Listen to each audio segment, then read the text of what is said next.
Bapak Ibu jemaat yang terkasih, Shalom. Wartalisan Minggu 15 Agustus 2021. Yang pertama, kebaktian online GKI Wonosobo pada hari ini dilayani oleh Pendeta Helen Ruth Manurung dari Jemaat GKI Salatiga. Sedangkan kebaktian di bakal jemaat ditiadakan sehubungan dengan pandemi COVID-19. Yang kedua, telah dipanggil pulang ke rumah Bapa yang kekal dalam damai sejahtera Tuhan Yesus Kristus, Ibu Aisyah, alamat Campur Sari, Jarak Sari, Wonosobo. Meninggal dunia pada hari Minggu 8 Agustus 2021 dan jenazah telah dimakamkan di TPU Honggoderpo, Wonosobo. Kiranya keluarga yang ditinggalkan senantiasa diberi ketabahan, kekuatan dan kasih serta penghiburan dari Tuhan Yesus Kristus. Yang ketiga, kebaktian memperingati hari ulang tahun kemerdekaan RI ke-76 diadakan pada hari Selasa 17 Agustus 2021 melalui media Zoom yang akan dilayani oleh Penatua Obaja Nathanael Lekatompesi. Yang keempat, persidangan majelis jemaat diadakan pada hari Jumat 20 Agustus 2021 pukul 5:30 sore. Kepada anggota jemaat yang akan mengusulkan sesuatu dapat menyampaikan secara tertulis kepada majelis jemaat. Dan mohon dukungan doa anggota jemaat simpatisan bagi berlangsungnya persidangan yang akan datang. Yang kelima, persembahan hari ini kotak merah untuk gereja dan kotak biru untuk sarana penunjang.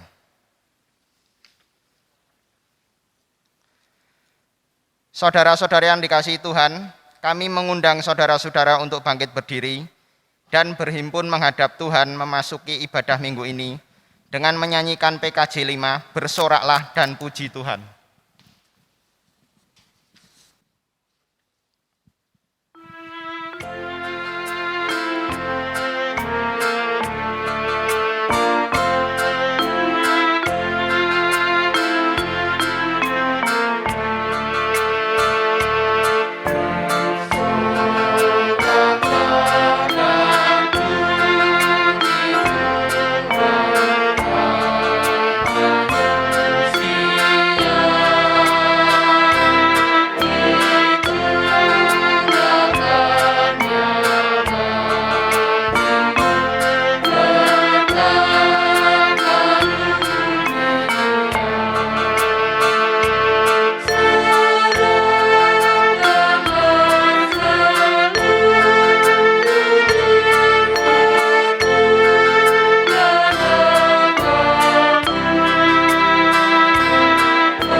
Saudara yang dikasihi Tuhan Yesus Kristus, kita akan memulai ibadah ini dengan pengakuan bahwa pertolongan kita adalah di dalam nama Tuhan yang menjadikan langit dan bumi.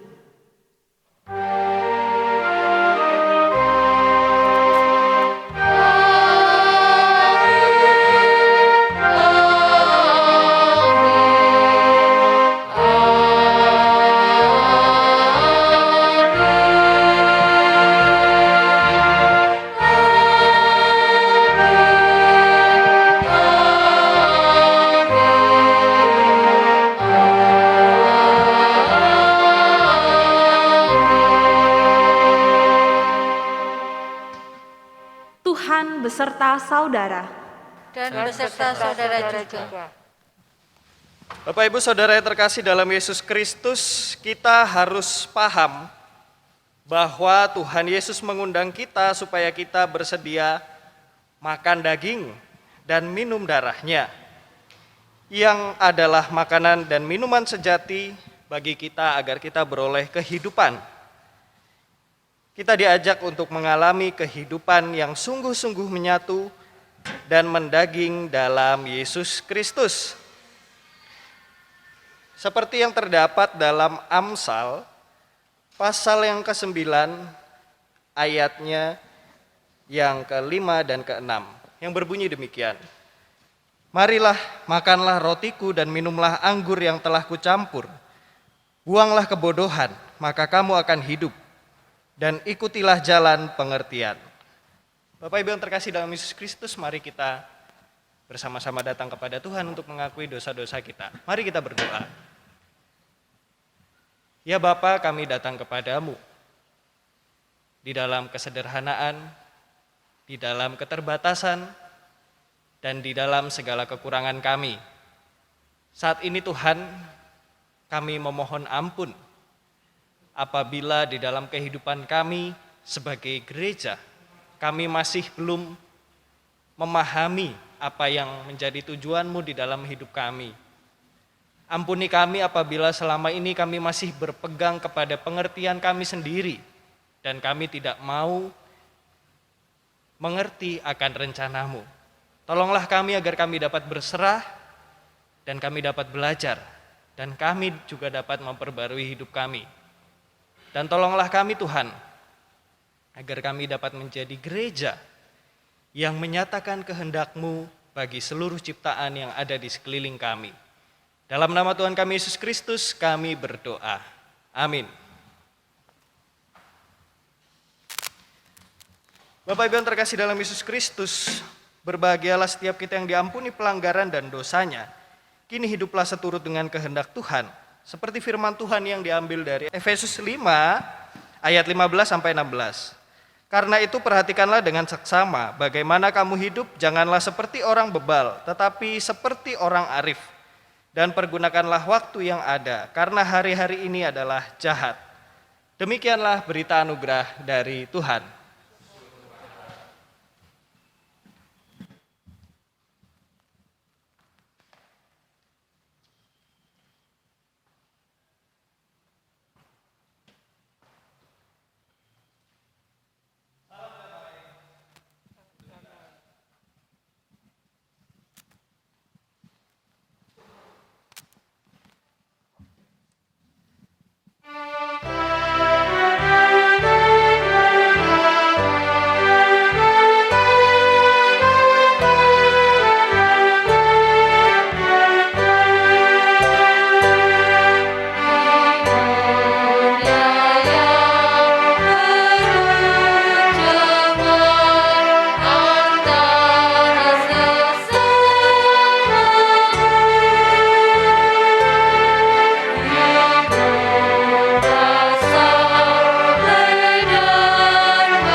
Saudara yang dikasih Tuhan Yesus Kristus, saat ini kita akan merenungkan firman Tuhan bersama-sama, namun sebelumnya mari kita mempersiapkan diri kita untuk menerima sabda Tuhan.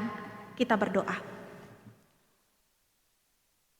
Bapa kami di dalam kerajaan surga, Tuhan Yesus Kristus dan Roh Kudus, sungguh kami menyadari bahwa hidup kami seutuhnya masih dapat berlangsung sampai dengan saat ini, semua hanya karena kasih karunia yang daripada Tuhan. Kami bersyukur sebab kami memiliki Allah yang sungguh amat baik dan setia, sehingga kami tidak pernah ditinggalkan sendirian ketika kami menghadapi berbagai persoalan hidup, baik itu yang bagi kami adalah sesuatu yang berat, ataupun itu adalah sesuatu yang biasa saja bagi kami. Namun kami melihat bahwa Tuhan nyata hadir di dalam hidup kami untuk membawa kebaikan. Dan saat ini Tuhan, kami rindu untuk boleh kembali mendalami firman Tuhan. Biarlah Roh Kudus-Mu hadir di antara setiap kami, baik kami yang bertugas ataupun mengikuti ibadah di gereja, ataupun kami yang mengikuti ibadah ini secara online di rumah masing-masing ataupun di tempat kami masing-masing. Kami yakin dan percaya bahwa Roh Kudus tidak terbatas oleh ruang dan waktu, dan Roh Kudus akan mencurahkan hikmat yang daripada Tuhan untuk menolong kami memahami firman Tuhan ini. Dan biarlah firman Tuhan ini bukan hanya sekedar kami pahami, tetapi boleh menggerakkan hidup kami untuk boleh menyatakan firman ini di dalam kehidupan kami sehari-hari. Di dalam nama Tuhan kami Yesus Kristus kami berdoa. Amin. Bapak, Ibu, dan Saudara yang dikasihi Tuhan Yesus Kristus, bacaan Injil yang menjadi dasar bacaan kita pada kesempatan kali ini diambil dari Injil Yohanes pasal 6 ayat 51 sampai dengan 58.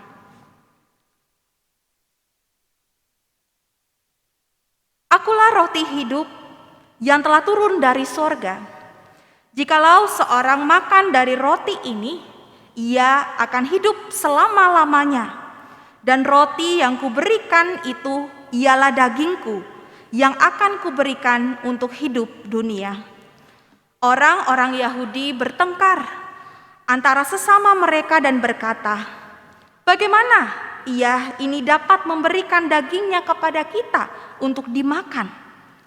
Maka kata Yesus kepada mereka, aku berkata kepadamu, sesungguhnya jikalau kamu tidak makan daging Anak Manusia dan minum darahnya, kamu tidak mempunyai hidup di dalam dirimu.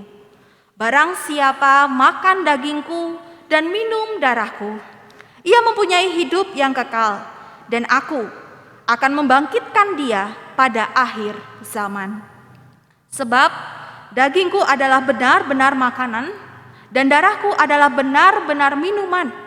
Barang siapa makan dagingku dan minum darahku, ia tinggal di dalam aku dan aku di dalam dia. Sama seperti Bapa yang hidup mengutus aku dan aku hidup oleh Bapa, demikian juga barang siapa yang memakan aku akan hidup oleh aku. Inilah roti yang telah turun dari surga, bukan roti seperti yang dimakan nenek moyangmu dan mereka telah mati. Barang siapa makan roti ini, ia akan hidup selama-lamanya. Demikianlah Injil Yesus Kristus. Berbahagialah mereka yang mendengarkan firman Allah dan yang memeliharanya. Haleluya.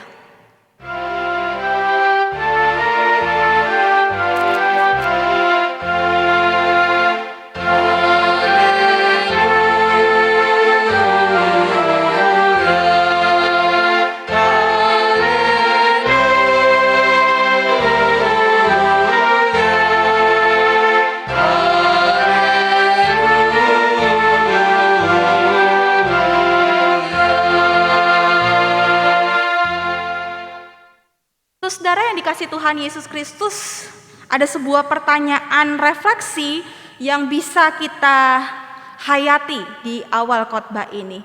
Kira-kira mana yang menjadi prinsip kehidupan kita? Makan untuk hidup atau hidup untuk makan? Saudara, kalau ditanya sama orang begitu ya, apa yang menjadi prinsip hidup kita? Makan untuk hidup atau hidup untuk makan?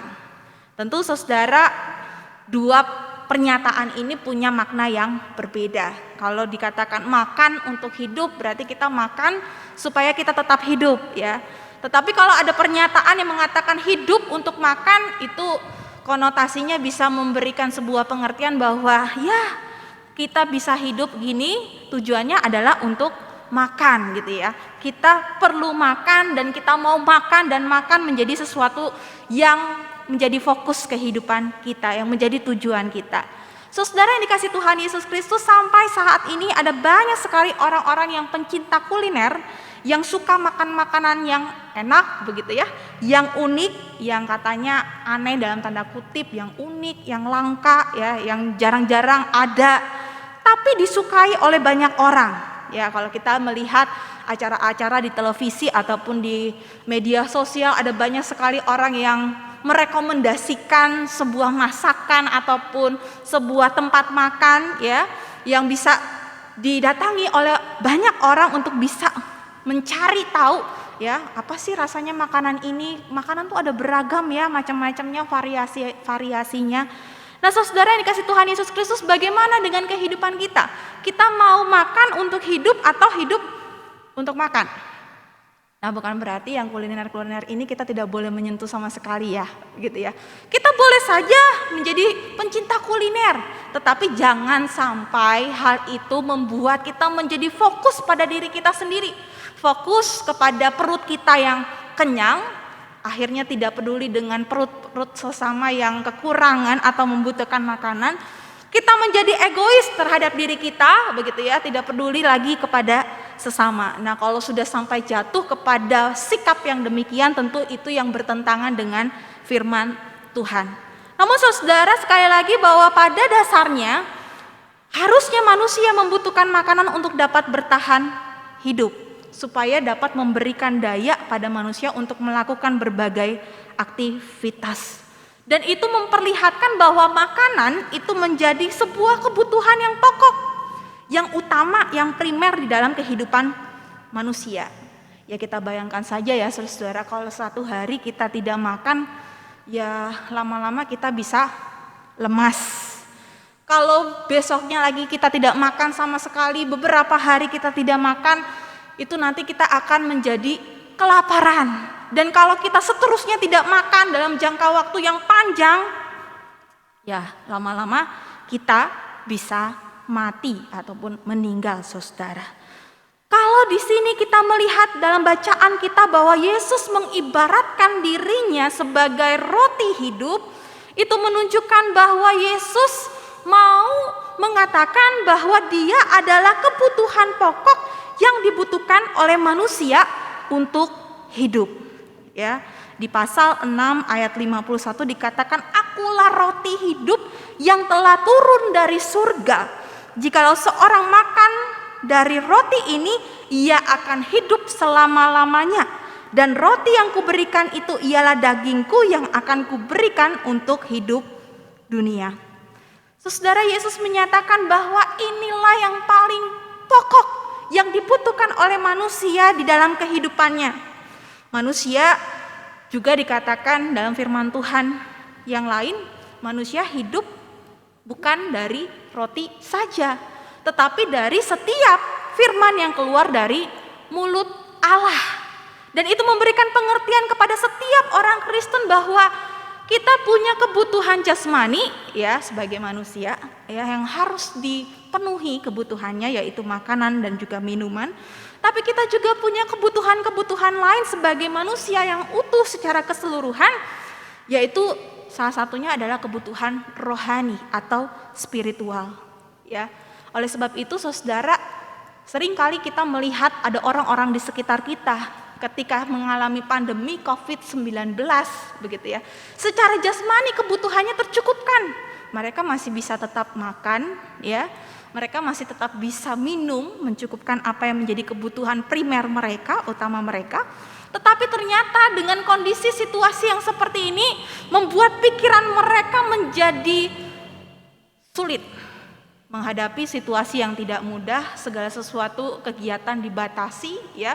Mungkin juga berdampak secara ekonomi yang memikirkan tentang masa depan mereka, tahun depan atau bulan depan bagaimana, dan itu mempengaruhi psikis kita, pikiran kita. Dan bagi setiap orang yang tidak memiliki iman yang besar, tentu itu sangat berpengaruh di dalam kehidupannya. Mereka akan menjadi orang yang pesimis untuk menatap kehidupannya. Mereka melihat, membayangkan kalau pandemi ini masih terus berlanjut sampai tahun depan, wah kayaknya kita tidak bisa melanjutkan hidup. Pesimis untuk melihat apa yang akan terjadi di hadapan mereka. Tetapi bagi orang-orang yang memiliki kebutuhan rohani atau punya spiritual yang tercukupkan, ya, makanan rohaninya tercukupkan, mereka yang punya iman teguh di dalam Kristus, mereka yang selalu mencari segala sesuatu dalam hidup itu sesuai dengan firman Tuhan, mereka akan hidup lebih tegar, ya. Mereka akan hidup lebih baik lagi karena mereka selalu melihat ada pengharapan di depan mereka. Sesulit apapun situasi dan kondisi yang mereka hadapi, tapi mereka tetap optimis karena mereka punya Tuhan yang bisa diandalkan. Karena mereka menyaksikan bagaimana Tuhan selalu menolong mereka di tengah-tengah kehidupan yang tidak mudah ini. Karena mereka selalu mengandalkan bukan kekuatan mereka, tetapi kekuatan Tuhan. Bukan hikmat mereka, kebijaksanaan mereka sebagai manusia, tetapi mengandalkan hikmat dan kebijaksanaan Tuhan di dalam hidup mereka. Jadi saudara yang dikasih Tuhan Yesus Kristus, memang betul apa yang menjadi kebutuhan jasmani itu harus dicukupkan. Tapi ingat, ada juga kebutuhan rohani yang sangat berpengaruh besar di dalam kehidupan kita, ya, yang juga harus kita penuhi kebutuhannya. Dan sama seperti apa yang dikatakan Yesus yang menggambarkan dirinya sebagai roti hidup atau sebuah makanan yang sejati, yang jika tidak dipenuhi, ya, orang kalau tidak makan maka akan lemas, lama-lama tidak makan akan kelaparan, lama-lama tidak makan terus, lama-lama akan meninggal, akan mati. Maka sama juga dengan apa yang dikatakan Yesus, siapa orang yang tidak memakan roti hidup yang dikaruniakan oleh Yesus, lama-lama dia juga tidak akan mendapatkan kehidupan yang dijanjikan oleh Tuhan Yesus Kristus. Di ayat 54 ya saudara, dikatakan barang siapa makan dagingku dan minum darahku, ia mempunyai hidup yang kekal dan aku akan membangkitkan dia pada akhir zaman. Orang-orang yang ketika itu mendengar pernyataan Yesus itu tidak semuanya paham betul apa yang maksud dari perkataan Yesus itu.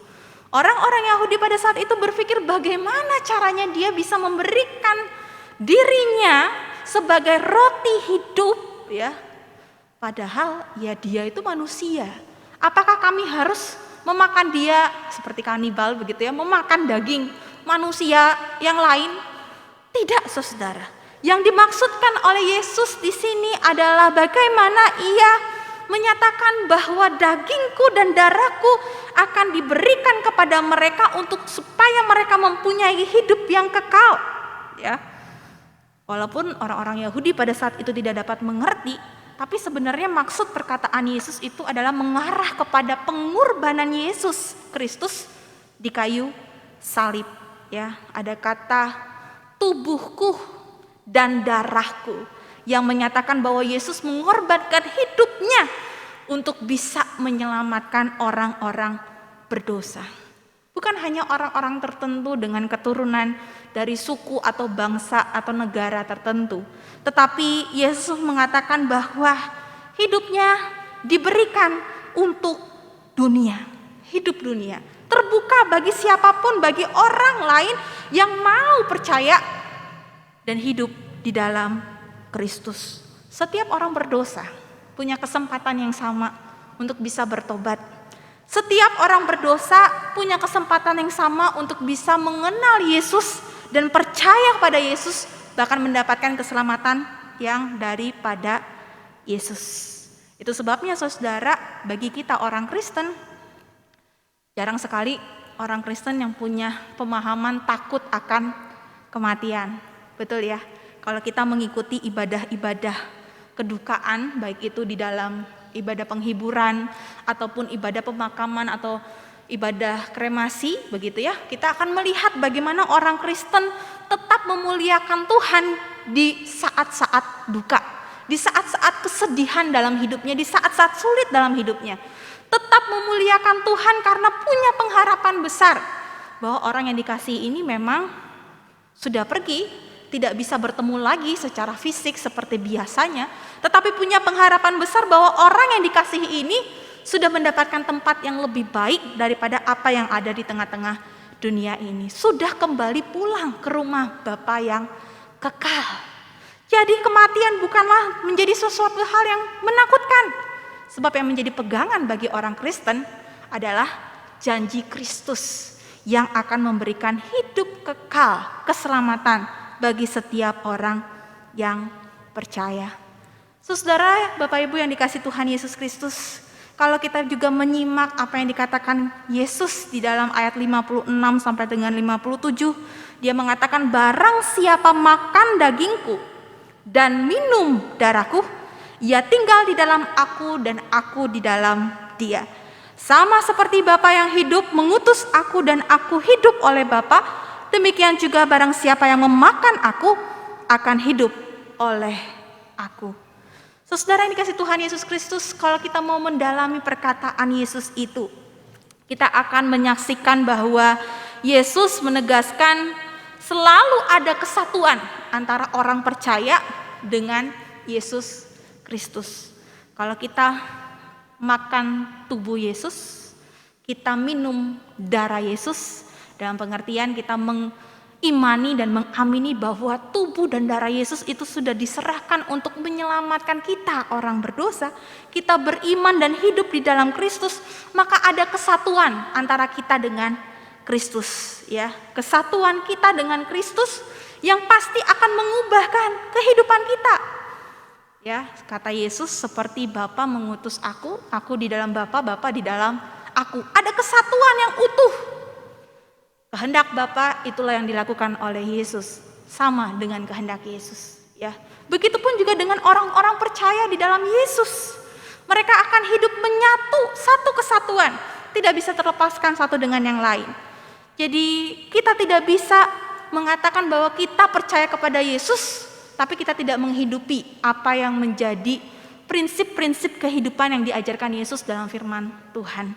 Kita tidak bisa mengatakan bahwa kita percaya Yesus, kita orang Kristen, tapi hidup kita tidak bersandar kepada firman Tuhan. Ya, ada kesatuan antara kita dengan Kristus yang akan mengubah kehidupan kita untuk bisa mencari dan juga melakukan kehendak-Nya. Saudara yang dikasihi Tuhan Yesus Kristus, saya pernah mendengar kesaksian dari seorang ibu ketika ada sebuah persekutuan kecil di sebuah jemaat. Dia bercerita bahwa 2 tahun belakangan ini dia semakin rajin untuk bisa mengikuti ibadah-ibadah di gereja, persekutuan-persekutuan di gereja. Dia merasa hidupnya semakin merasa aman dan nyaman ketika ada Tuhan yang selalu dapat ia andalkan di dalam hidupnya. Meskipun dalam keseharian dia merasa ya biasa saja sih, saya tetap pagi-pagi bangun pagi menyiapkan sarapan, makanan buat anak dan juga suami yang akan berangkat anak-anak ke sekolah, terus suami bekerja, dan semua kegiatannya itu ya hampir-hampir mirip dan sama gitu ya. Dia sharing tentang bahwa saya merasa semuanya biasa saja. Tetapi dia merasa ada kenyamanan tersendiri yang dia alami di dalam hidupnya ketika dia mau semakin mengenal Kristus lebih dekat dan semakin mencari tahu tentang kebenaran firman Tuhan yang mau dia hidupi di dalam hidupnya. Namun menariknya saudara, dia mendapatkan sebuah komentar ya, pendapat yang diberikan oleh anak-anaknya. Anak-anaknya itu mengatakan, "Mam, kayaknya Mami belakangan ini orangnya kayaknya lebih bersabar deh," gitu ya. Komentar itu dia terima tanpa sengaja gitu ya. Tiba-tiba saja pada suatu kesempatan anaknya mengatakan, "Mami sekarang tuh berubah. Hidupnya kayaknya lebih berserah kepada Tuhan. Kalau kita punya pergumulan kayaknya ya kita doakan. Kita percayakan bahwa Tuhan atur semuanya dengan baik." Lalu dia juga mendapatkan sebuah komentar atau respon dari orang-orang sekitar, saudara, dari teman-teman persekutuannya, dari tetangganya yang juga suatu kali pernah mengatakan bahwa kok saya melihat ada perubahan ya dalam hidupmu. Kamu kayaknya lebih peduli kepada orang-orang yang ada di sekitarmu. Dulu kamu gak terlalu care sama orang lain, apalagi kalau ada dalam persekutuan orang cerita tentang pergumulan hidup minta didoakan, kamu hanya sekedar pada saat itu saja. Tapi sekarang ini saya melihat semakin hari kamu semakin bukan hanya mendoakan pada saat itu saja, tetapi mendoakan terus, bahkan peduli, betul-betul care, dan terus menanyakan bagaimana perkembangannya, bagaimana jawaban Tuhan atas doa kita dan lain sebagainya. Dan dia lebih terlihat rindu untuk bisa melayani, ya, bukan hanya dalam satu kesempatan, tetapi beberapa kesempatan dia memberikan dirinya, dia memberikan waktunya untuk bisa melayani Tuhan lebih lagi. Nah, saudara yang dikasihi Tuhan Yesus Kristus, yang mau saya perlihatkan di dalam kesaksian ini adalah bagaimana cara hidup ibu ini diubahkan dengan cara Tuhan yang luar biasa. Mungkin secara pribadi dia tidak merasakan ada perbedaan yang utuh gitu ya. Ada perbedaan yang nyata di dalam hidupnya selain perasaan nyaman dan aman di dalam Tuhan. tetapi sikap hidupnya, pola pikirnya itu ternyata berubah. Seiring dia mempelajari tentang firman Tuhan dan mau dibentuk sedemikian rupa oleh Tuhan. Sehingga meskipun dia tidak ngeh begitu ya, tidak merasa bahwa ada perubahan yang baik dalam hidupnya, ternyata orang-orang di sekitarnya melihat, menyaksikan dan mendapatkan berkat dari perubahan hidup itu. Nah saudara, inilah yang disebut sebagai orang Kristen yang ketika mau bersatu dengan Kristus, dia akan menjadi satu kesatuan yang akan mengubah kehidupannya dengan cara mencari dan melakukan kehendak Kristus. Kita, setiap orang percaya, diajak untuk hidup di dalam Kristus. Makanan dan minuman sejati itu sudah disediakan bagi kita untuk dapat kita nikmati. Makanan dan minuman sejati itu yang kita makan, yang kita nikmati itu akan memberikan kehidupan yang lebih baik ya nanti ya, hidup yang kekal bagi kita setelah kehidupan di dunia ini berakhir. Tapi juga saat ini ketika semuanya kita melihat cara pandangnya bukan lagi cara pandang manusia biasa, bukan hanya dengan hikmat manusia atau kebijaksanaan manusia, tetapi dengan hikmat dan kebijaksanaan Tuhan.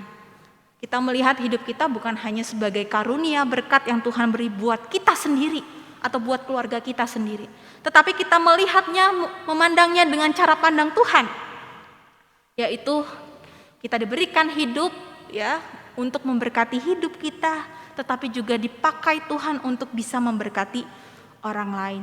Terlebih-lebih kita menjadikan hidup kita bukan untuk diri kita sendiri atau orang lain, tetapi kita menjadikan hidup kita ini kita berikan seutuhnya untuk bisa memuliakan Tuhan. Saudara yang dikasihi Tuhan Yesus Kristus, jangan pernah kita lalai atau bosan atau berhenti untuk bisa menikmati, memakan makanan dan minuman yang sejati itu dalam hidup kita. Karena semua itu adalah hikmat dan firman Tuhan yang akan selalu menyegarkan kehidupan kita. Tuhan menolong kita. Amin.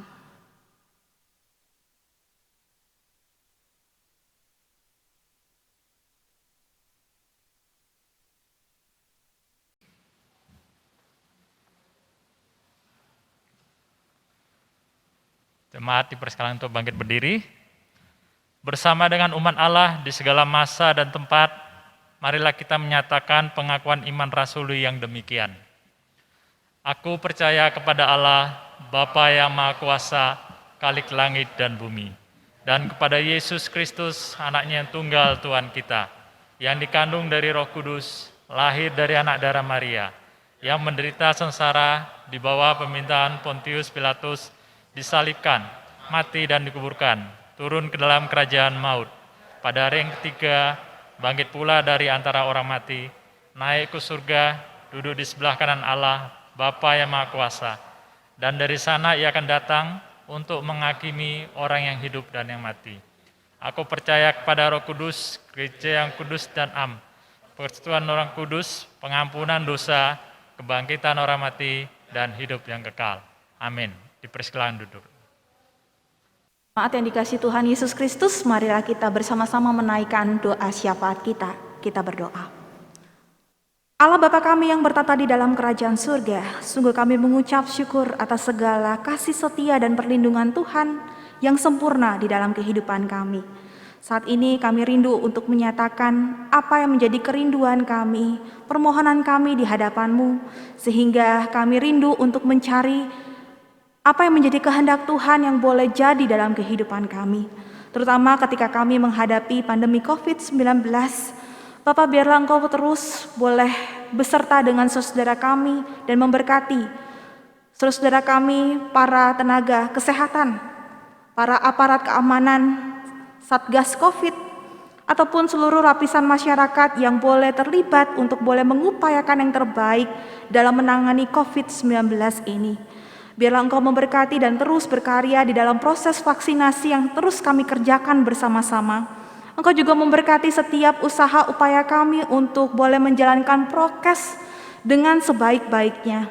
Dan biarlah semua itu boleh menghasilkan segala sesuatu yang baik demi kehidupan yang lebih baik bersama-sama.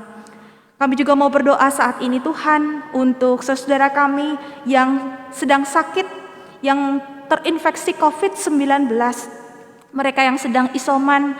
Biarlah Tuhan yang senantiasa juga hadir dalam hidup mereka, menopang mereka, menolong mereka, untuk juga boleh mendapatkan pengharapan yang besar dalam Tuhan. Kami yakin dan percaya Engkau beserta dengan mereka, dan Engkau juga akan terus memberkati segala upaya yang mereka lakukan untuk memperoleh kesembuhan. Begitupun juga dengan keluarga yang senantiasa mendampingi. Engkau hadir di tengah-tengah kehidupan keluarga untuk tetap kuat, untuk tetap boleh menjaga dan juga merawat saudara kami yang sedang bergumul dengan sakit ini. Terima kasih Tuhan Yesus Kristus. Saat ini juga kami mau berdoa untuk saudara kami yang mungkin sedang mengalami kedukaan, kehilangan orang yang mereka kasihi, baik itu karena COVID-19 ataupun mereka yang karena sakit atau karena usia, yang sedang berduka di tengah-tengah pandemi COVID-19 ini. Kami tahu ini bukanlah hal yang mudah bagi mereka, namun biarlah senantiasa tangan Tuhan menolong mereka, menopang mereka, supaya mereka juga tetap kuat di dalam Tuhan dan tetap melihat segala rancangan Tuhan yang baik setelah kehidupan yang mengalami kedukaan ini. Tuhan yang senantiasa hadir menghiburkan keluarga yang sedang ditinggalkan ini. Bapa yang Maha Kasih, saat ini juga kami bersyukur kepadamu, karena di dalam bulan Agustus ini kami juga boleh merasakan dan kembali menghayati bahkan merayakan kemerdekaan bangsa kami Indonesia. Biarlah Tuhan yang senantiasa terus memberkati bangsa kami untuk boleh tetap menjaga kesatuan dan persatuan kami. Kami boleh tetap merayakan kemerdekaan untuk tetap memiliki rasa peduli satu dengan yang lain. Di tengah-tengah keberagaman yang kami miliki, kami hidup bersama-sama, karena itulah yang dianugerahkan Tuhan bagi kehidupan kami bersama. Dan biarlah kami boleh menghayati dan juga merayakan kemerdekaan kami ini dengan sukacita yang besar di dalam Tuhan. Meskipun kami masih menghadapi pandemi COVID-19, namun semangat kami untuk turut mendoakan yang terbaik bagi bangsa kami, mengupayakan yang terbaik bagi perkembangan bangsa kami tidak akan pernah surut. Bapa yang Maha Kasih, biarlah Engkau yang memberkati para pemerintahan kami, Bapak Presiden dan juga seluruh orang-orang yang turut serta membangun bangsa ini. Biarlah apa yang kami upayakan itu boleh menghasilkan segala sesuatu yang terbaik dan seturut dengan kehendak-Mu. Saat ini juga kami mau berdoa untuk GKI Wonosobo, untuk setiap Bajem yang ada, yaitu Bajem Kesenet, Genting Sari, Tanjung Anom, dan juga Bajem Winong Sari. Biarlah Tuhan yang memberkati setiap kegiatan pelayanan persekutuan yang ada di dalamnya, supaya meskipun menghadapi pandemi COVID-19, mereka tidak surut semangatnya untuk tetap memuliakan Tuhan, mencari kehendak Tuhan dan melaksanakan yang terbaik seturut dengan kehendak Tuhan. Kami juga mau berdoa untuk Bapak Pendeta Emeritus Daniel Harjono dan juga Bapak Penatua Medarman Sebuah, calon pendeta Obaja Nathanael, dan seluruh majelis jemaat GKI Wonosobo, dan juga badan pelayanan, aktivis-aktivis jemaat dan simpatisan yang ada di GKI Wonosobo. Biar Tuhan yang senantiasa memberkati mereka dengan kesehatan dan perlindungan daripada Tuhan. Kasih setia Tuhan dan berkat Tuhan selalu menyertai kehidupan mereka. Terlebih-lebih ketika menghadapi pandemi COVID-19 ini, biar mereka tetap teguh untuk boleh setia melayani Tuhan, bekerja sama dan bersama-sama melayani Engkau dengan sungguh-sungguh. Terima kasih Bapak yang Maha Kasih. Kami juga mau berdoa untuk tahap orientasi calon pendeta Obaja di GKI Wonosobo.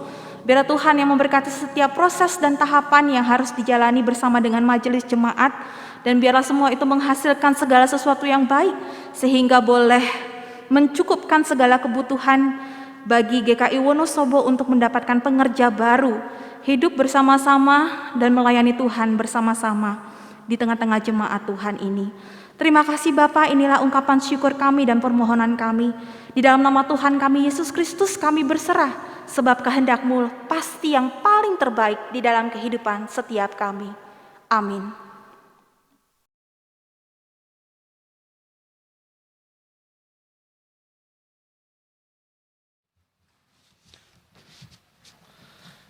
Marilah kita mengucap syukur atas persembahan yang telah terkumpul ataupun akan kita persembahkan melalui kotak yang tersedia, ataupun dalam bentuk transfer melalui rekening bank.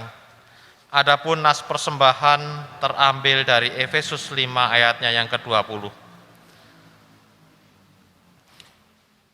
Ucaplah syukur senantiasa atas segala sesuatu dalam nama Tuhan kita Yesus Kristus, kepada Allah dan Bapa kita.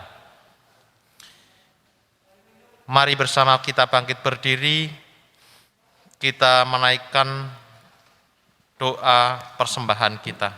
Mari kita berdoa. Terpujilah Allah Bapa, Maha Kasih, Allah Bapa sumber berkat bagi kami, Allah Bapa yang memelihara kami di dalam kehidupan kami sehari-hari. Bapa, kami bersyukur atas berkat yang Kau limpahkan kepada kami ya Bapa melalui pekerjaan kami, sehingga kami mampu untuk hidup dengan berkecukupan karena berkat-Mu yang melimpah pada kami. Bapa, saat ini kami membawa persembahan ya Bapa, sebagian dari berkat yang telah kami kumpulkan. Persembahan ini ya Bapa, dengan sukacita kami mempersembahkan untuk kemuliaan dan kelebaran kerajaan-Mu di dunia ini, khususnya di Wonosobo ini ya Bapa, di gereja-Mu ini. Bapa, sucikanlah persembahan yang telah kami kumpulkan ini ya Bapa, sehingga layak bagi-Mu.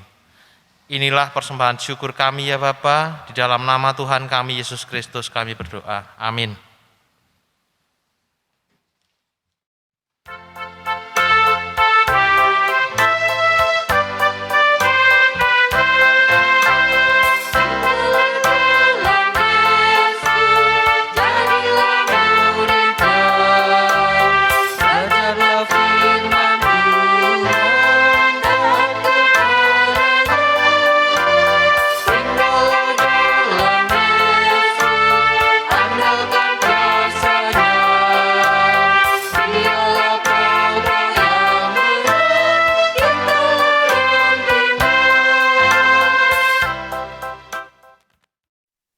Saudara yang dikasih Tuhan Yesus Kristus, arahkanlah hatimu kepada Tuhan.